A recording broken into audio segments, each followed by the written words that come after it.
Hello and welcome to another VCV Rack Hacks tutorial. Today I'm starting from a sequence, and it's a nice 8-step sequence, except there's a problem.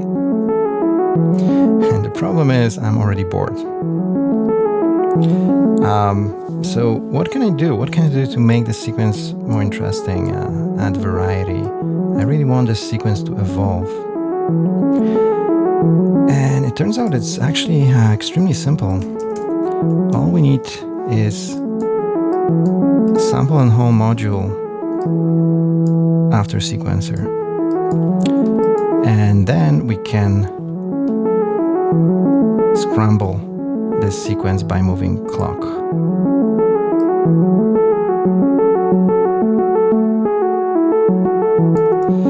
We can also add interesting rhythms to it.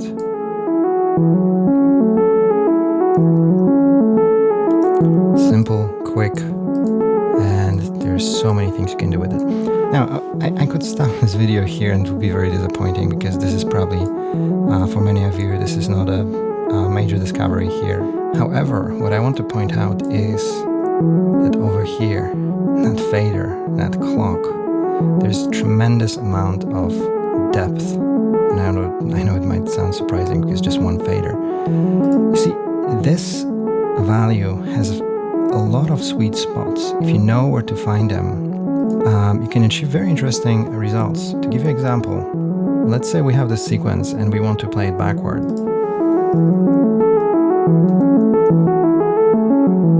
Now it plays in reverse. What if we want to scramble this sequence into a 16-step sequence and add some kind of funky stuff to it? What if we want to convert this sequencer into arpeggiated chord progression? Well, we have magic number for that too.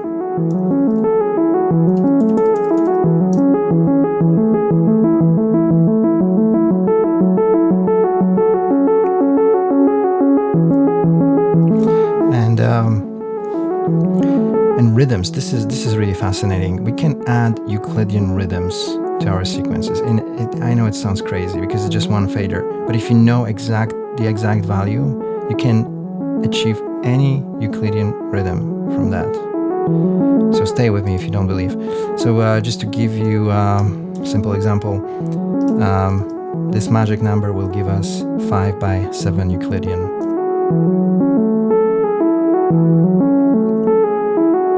Or if you would prefer something even more familiar, 3/8.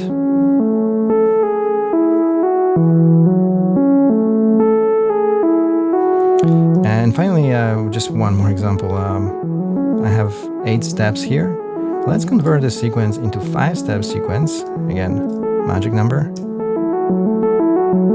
So we have this 5-step sequence. And now I'm going to give it a slight push, just to set it free.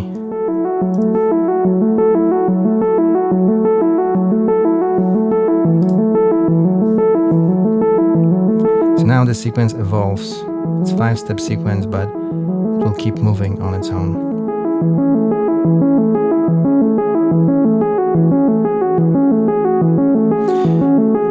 And the best part is that those are just few examples.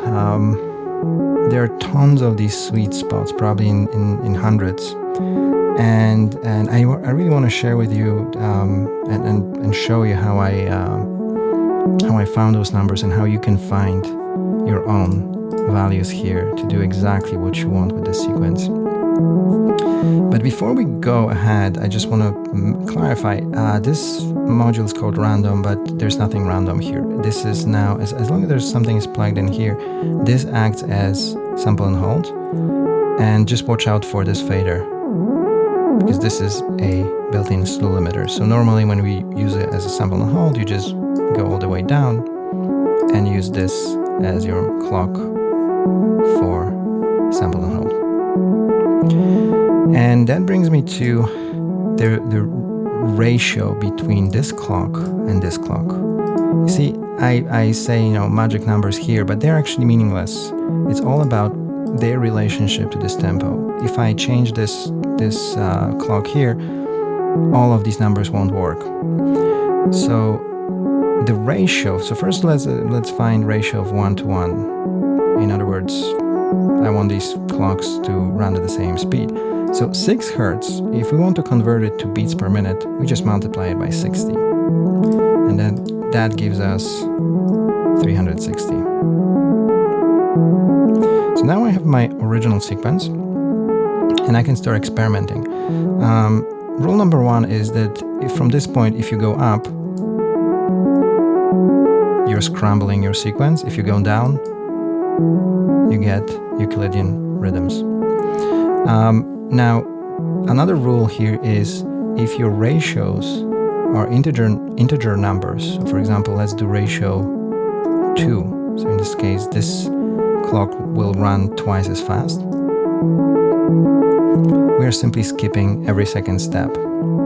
If we want to skip every third step, we need ratio of 3. In this case, we're multiplying 360 by 3, and that gives us 180.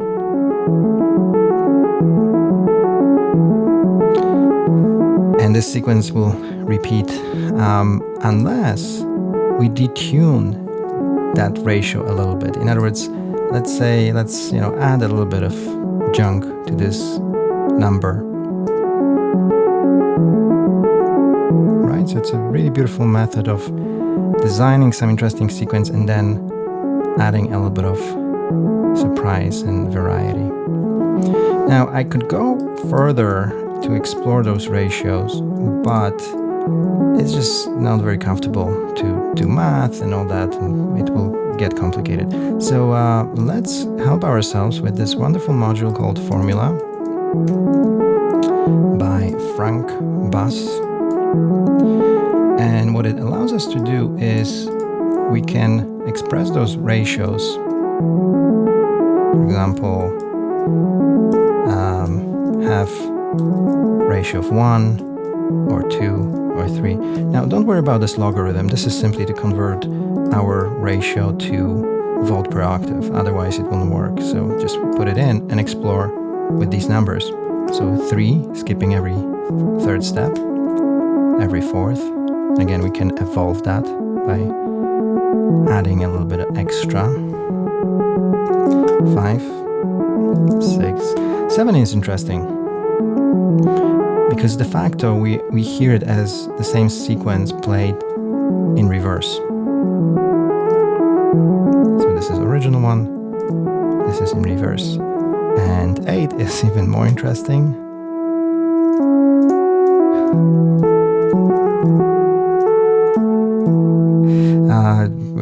If we skip 8 steps in 8-step sequencer, you basically have the same step played over and over again. Now, from the musical standpoint, what I would be more interested in is not how many steps we're skipping, but what is the length of our new sequence. And that we can achieve by adding a denominator here. So now the sequence length is 1, 2, 3, and so forth. 5.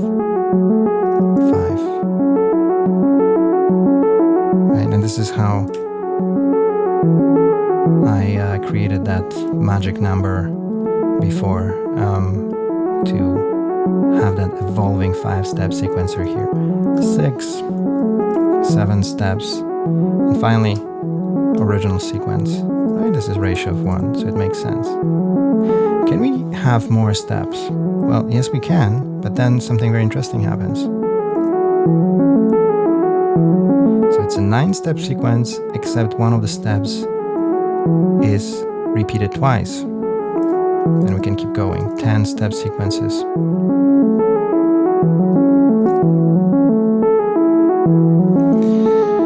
Now, here's the crazy part. And this is something that's very hard to believe because it's so simple. This is at the same time a Euclidean rhythm. In other words, we've just imposed a Euclidean rhythm on our original 8-step sequence. And I know that for most of us, when we think Euclidean rhythms, we think about the paper by Godfrey Toussaint from McGill University, where he adopted Björklund algorithm to create those rhythms. Now, that algorithm came from nuclear physicists working on neutron accelerators. And the thing is, that's not the only way you can achieve, you can calculate those Euclidean rhythms. Another method is the so-called Bresenham algorithm, which is basically drawing a diagonal line and rasterizing it. That method was used by graphic design software engineers. And it clicked with me when I realized that in music, it's what we're doing in modular is, we are drawing shapes with voltage, and voltage is one dimension and time is the other. So this solution is basically modified Bresenham algorithm, and it will always work as long as, this is something you have to remember, every step of the sequencer has to be different. It can be even as small as like 0.1 volt or something smaller, but they have to be different. If they're not, if you repeat some of those steps, you might skip some of those rhythmic onsets, which, hey, it might be actually very interesting musically. But right now in this configuration, I can get literally any Euclidean rhythm I want.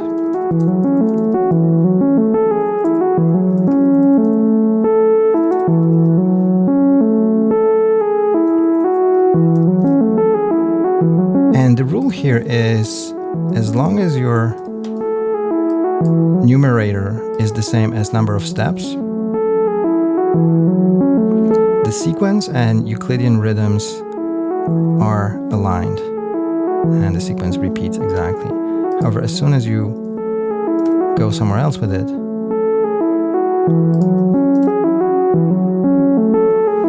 then the rhythm will be superimposed on that sequence in some more interesting ways. So the cycle, when it will be repeated, sometimes might take 50, 60 steps, which is interesting, I think. So now you might be wondering, okay, we can add those Euclidean rhythms on the sequence, but can we actually use this solution for drums? And it's actually not that difficult. All we need is a slope detector. So I'm going to use count modular slope detector.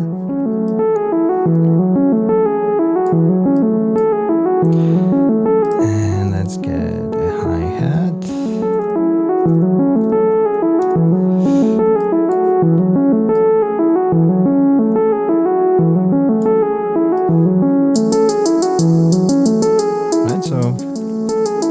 So I get my Euclideans. Now this slope detector is also really awesome because we have rising and falling outputs. So I can do something like this. And I want to show you another little trick, which is you can do the same, except you put a quantizer before the slope detector. So let's try that. And let's grab a snare.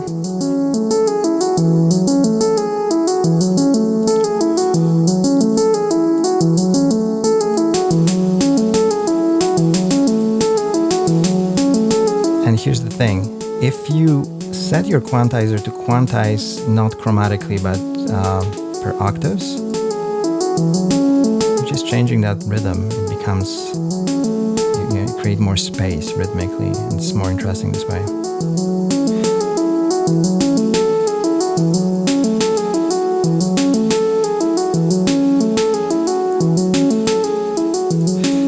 And since we're at it, let's add a big boy to our Euclidean party.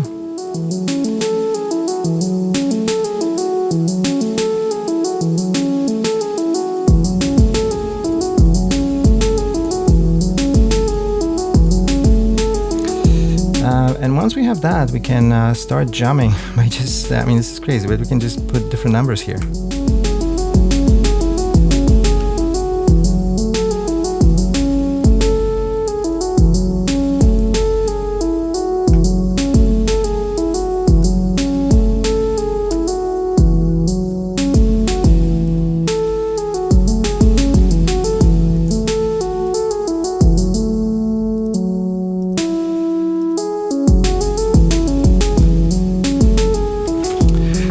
And because this formula module has different inputs, you can also have a lot of fun exploring adding LFO. So let's say we will say that my ratio will be 1 divided by x.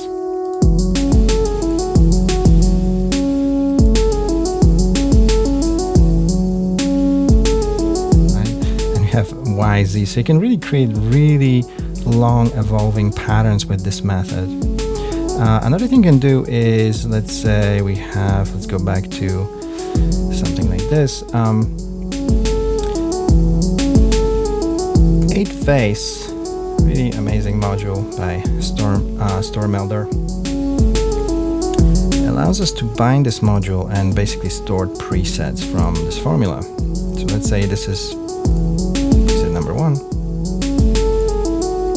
Let's now grab some Euclidean rhythms and maybe some scrambling sequence and maybe another Euclidean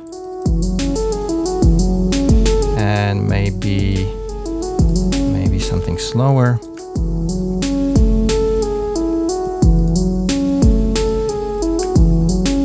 And something surprising here, and maybe let's have ability to stop this sequencer.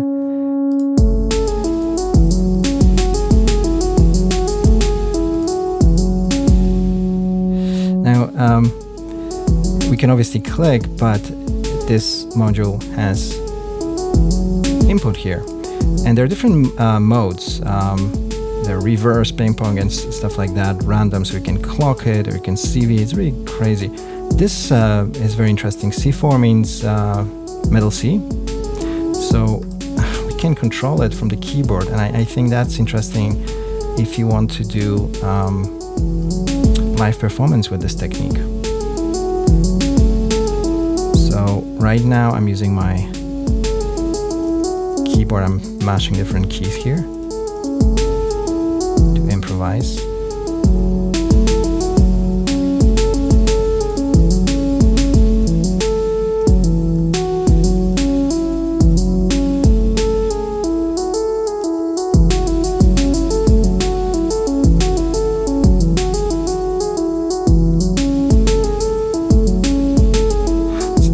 You should try it. It's a lot of fun.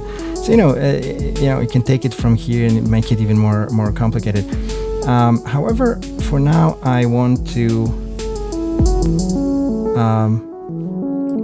have a bit of rest. Maybe let's add that Valhalla shimmer for extra relaxing texture.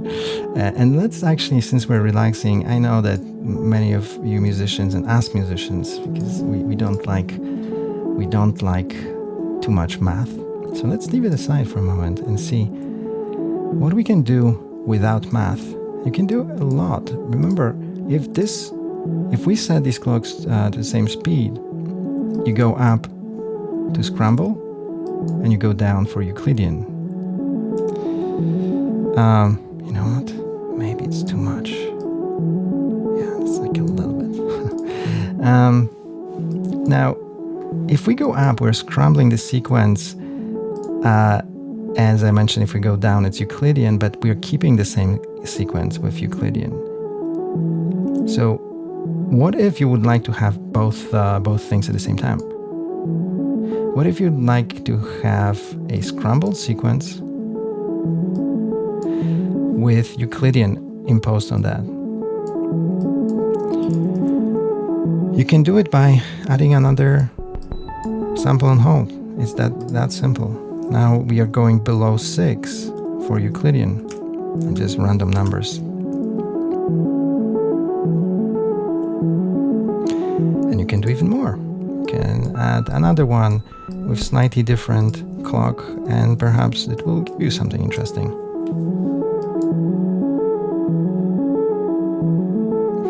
And this brings me to something that I'm really excited about. I'm going to show you a little bit of that VCV miracle, something really beautiful in its simplicity. But for that I need to reconfigure that sequence.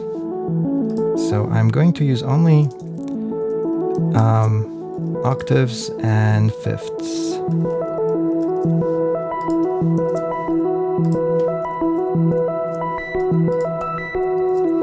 And I'm going to drop this octave below. Now, here's the best part. Here's the magic. Remember when we talked about that slow limiter, that we just don't use it in this case? Just keep it down.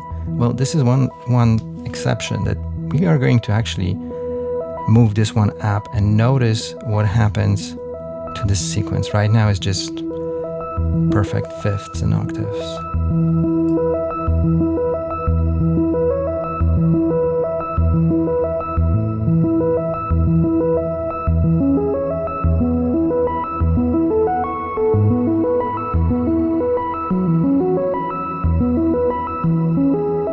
Isn't it beautiful? Like, we have one fader to determine how many notes in between we use. And you can also use it on arpeggiated chords. And if I want, I can always pull back.